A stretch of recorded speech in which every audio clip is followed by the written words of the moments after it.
During the mid-80s, Yamaha created the XJ900. The combination of powerful engine performance, classic design, and riding comfort gave the XJ900 a unique character that is hard to find in modern motorcycles.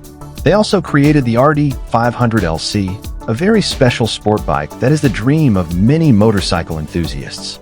It was a street version of Yamaha's GP500 race bike used by legendary riders like Kenny Roberts. Unfortunately, the excitement was short-lived for the big two-stroke engine due to emission loss. An evolution of the original RD500LC V4 is reportedly in development. Even there are rumors on the internet about the leak of the 2025 new Yamaha RD500LC SP. So stay tuned, guys.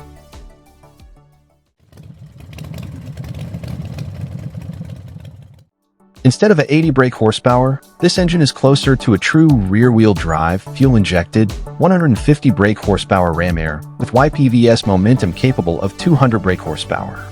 They doesn't think that's an impossible number for a reliable motorcycle on the road. The chassis is a blend of YZR500 and R1 racing technology.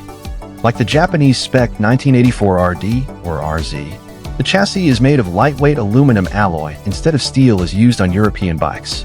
The suspension came from the Öhlins factory on the SP version that could be adjusted for high and low speed compression damping.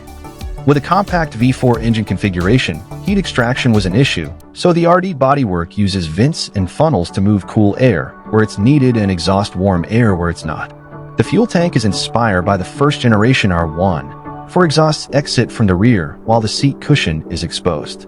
Unfortunately, this is just an AI-generated concept imagined. But will there be a possibility of release?